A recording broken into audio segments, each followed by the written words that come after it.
Bapak Ibu dan saudara-saudari sekalian, para anggota SIDI Jemaat Getsemani Taros Timur. Salam. Salam. Setiap panggilan hidup itu punya konsekuensi. Kalau menjadi dewasa itu sebuah keharusan, dan menjadi kanak-kanak itu adalah pilihan, maka dalam keharusan maupun dalam pilihan, kedua-duanya punya konsekuensi. Menjadi dewasa punya konsekuensi, memilih untuk menjadi kanak-kanak pun juga punya konsekuensi. Kalau seorang Kristen itu dipanggil untuk hidup sebagai seorang Kristen yang dewasa, maka tentu panggilan itu juga punya tujuan. Pasti ada tujuannya kenapa seorang Kristen dipanggil untuk menjadi seorang Kristen yang dewasa, bukan seorang Kristen yang kekanak-kanakan. Dan karena itu mari kita urai bersama, apa tujuan panggilan hidup sebagai orang Kristen yang dewasa, bukan seorang Kristen yang kekanak-kanakan. Saudara-saudari yang terkasih dalam Kristus, ada hal yang menarik yang akan saudara jumpai kalau saudara perhatikan baik-baik pada surat-surat yang dikirim oleh Rasul Paulus kepada jemaat-jemaatnya. Saudara nanti perhatikan pada setiap salam pembuka ataupun salam penutup yang seringkali diikuti dengan ucapan berkat itu, pada sebagian besar surat-surat Paulus itu, dia selalu menyebut kasih dan damai itu berikutan, bersamaan. Tidak pernah dia menyebut kasih tanpa damai, dan demikian sebaliknya, tidak pernah dia ucap damai tanpa diikutkan juga kata kasih.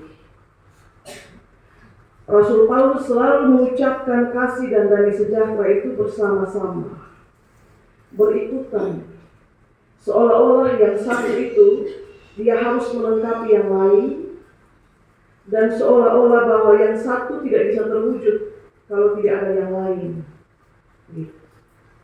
Bahwa damai sejahtera itu melengkapi kasih, demikian sebaliknya, dan kasih juga tidak bisa terwujud kalau tidak ada damai sejahtera, demikian sebaliknya. Nah, sekarang dalam bacaan kita, ya, Rasul Petrus mengulang pola ini. Waktu dia tulis suratnya kepada jemaat-jemaat yang dia sebut sebagai jemaat pendatang, orang-orang pendatang yang tersebar di bahkan sebagian besar wilayah Asia Kecil. Tidak ada pemisahan kasih dari damai atau pemisahan damai dari kasih. Dalam bacaan kita, kasih dan damai itu disejajarkan. Yang satu mengikut yang lain. Dan saya percaya bahwa pensejajaran itu pasti punya maksud. Pasti ada maksud. Kenapa dari surat Rasul Paulus sampai pada surat Rasul Petrus, kasih dan damai itu disejajarkan. Kenapa saat bicara kasih dia akan juga bicara damai, demikian sebaliknya. Maka mari perhatikan bacaan kita. Waktu Rasul Petrus bicara tentang kasih dan damai, ya saudara, ayat 10-12 itu, dia kutip apa yang tertulis dalam kitab Mazmur untuk menegaskan ayat 8 dan 9. Mazmur yang dia kutip itu Mazmur 34 ayat 15 dan seterusnya. Nanti Bapak Mama bisa lihat.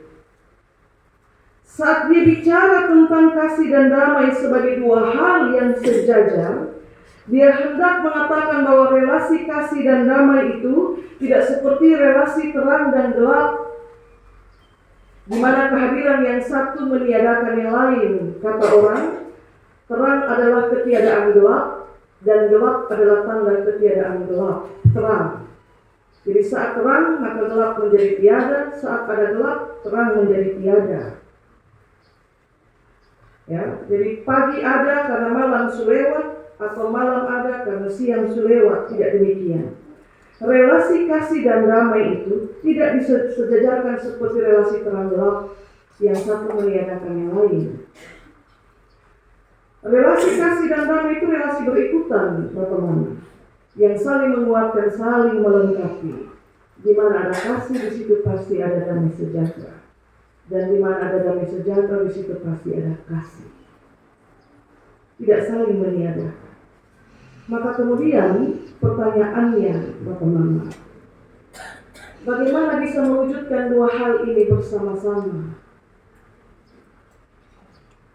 Kasih dan damai ini bersama-sama. Mewujudkan dua hal ini bersama-sama diperlukan sebuah kedewasaan. Dewasa itu bukan soal umur, Bapak-Mama, tapi ini soal sikap dan pola pikir. Juga termasuk di dalamnya dewasa iman. Pada ayat yang ke-8 firman Tuhan katakan, hendaklah kamu seia sekata, seperasaan, mengasihi, menyayangi, rendah hati. Lalu kemudian ayat 9 dia bilang jangan balas kejahatan dengan kejahatan. Juga jangan balas caci maki dengan caci maki. Tapi sebaliknya, hendaklah kamu memberkati. Kenapa kamu yang tadinya kelas, saling berbeda pendapat, sekarang menjadi seia sekata? Kenapa kamu yang tadi hatimu itu jauh sekali, kalau bertemu buang muka, sekarang menjadi seperasaan, sekarang menjadi mengasihi, menyayangi? Kenapa kamu yang tadinya hatimu berkobar-kobar ingin balas kejahatan yang dia buat kepadamu juga dengan kejahatan yang sama, tapi sekarang malah enggan dan memilih untuk bertelut dan minta Tuhan berkati dia? Kenapa, teman? Karena di titik ini kita sudah benar-benar tahu bahwa inilah sesungguhnya panggilan hidup sebagai seorang Kristen yang dewasa. Apa panggilan hidup sebagai seorang Kristen yang dewasa? Ayat 9 Bapak Mama lihat, di ayat 9 itu, pada bagian yang terakhir, saya baca, karena untuk itulah kamu dipanggil, yaitu untuk memperoleh berkat. Jadi kalau kita tanya, setiap panggilan punya konsekuensi, termasuk panggilan untuk hidup sebagai orang Kristen dewasa itu juga punya tujuan. Maka apa tujuannya? Tujuannya tertulis dengan jelas di situ, supaya peroleh berkat, bukan kutuk. Berkat, Bapak-Mama. Panggilan hidup sebagai orang Kristen dewasa itu bukan untuk balas jahat dan jahat, atau balas caci maki dengan caci maki. Jadi dia caci maki saya dari atas gunung situ, saya yang di bawah saya balas dari bawah lembah ini, saya balas caci maki dia di atas gunung. Tidak. Seorang Kristen yang dewasa itu tidak dipanggil untuk hidup bertengkar terus-menerus. Capek, Bapak. Seorang Kristen yang dewasa itu dipanggil untuk peroleh berkat. Untuk peroleh berkat.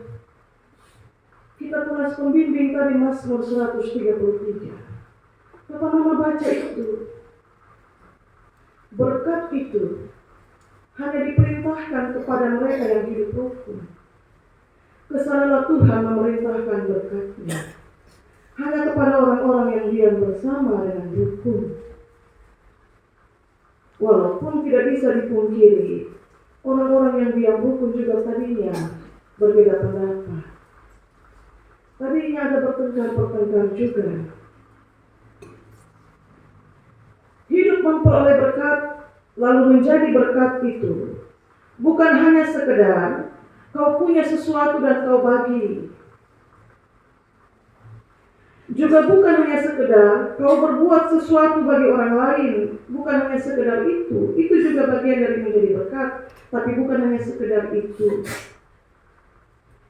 Hidup menjadi berkat karena sudah peroleh berkat itu adalah ketika kasih dan damai itu ada di dalam dirimu pertama-tama. Lalu kemudian ada di sekitarmu karena engkau menghadirkannya.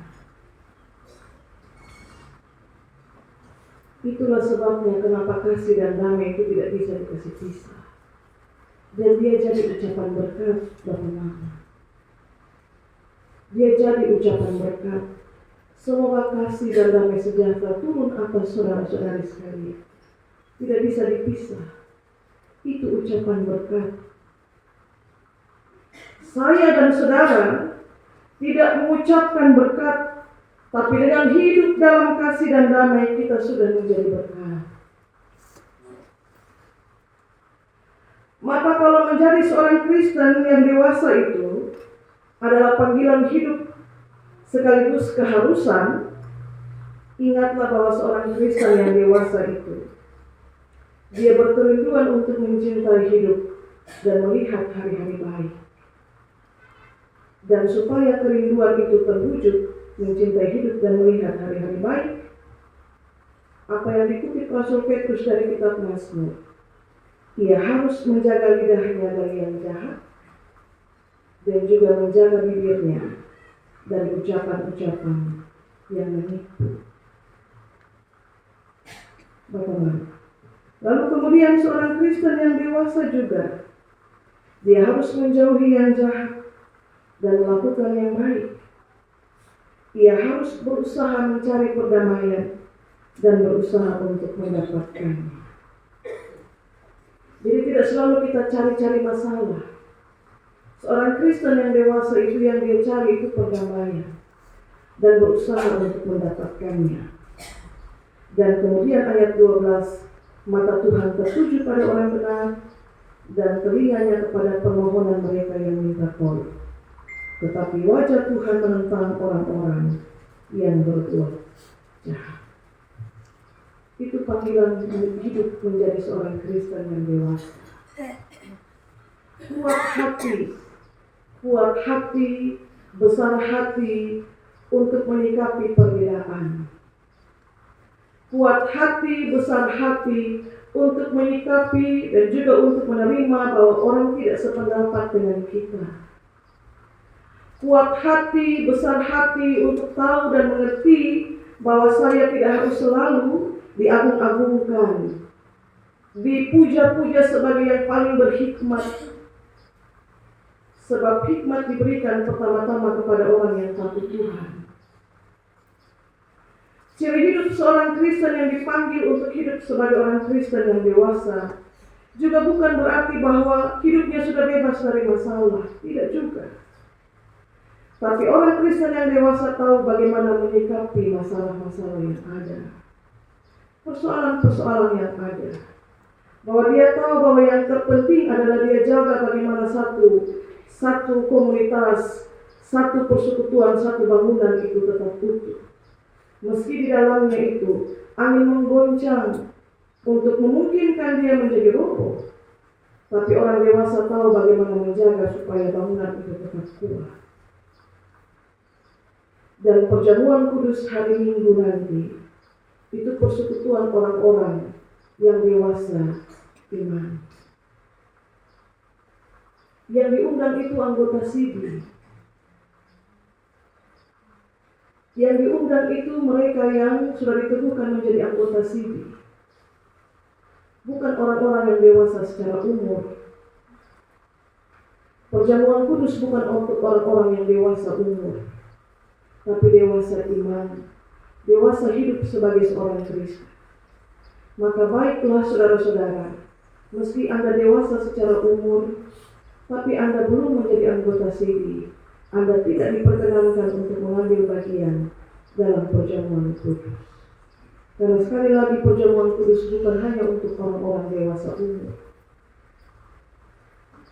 tapi dewasa iman yang sudah menerima panggilan untuk hidup sebagai orang-orang Kristen yang dewasa dan sudah mengaku di hadapan Tuhan dan jemaat. Jadi pulang siap diri baik-baik, yang diundang untuk makan semeja dalam jamuan kudus itu bukan orang-orang yang sempurna, bukan, tapi orang-orang yang menyadari bahwa titik di mana saya harus menjadi dewasa iman, bersikap sebagai seorang Kristen yang dewasa, meluaskan saya untuk ada dalam penyatuan dengan tubuh dan darah Kristus. Jaga sikap, jaga pikiran, jaga perkataan.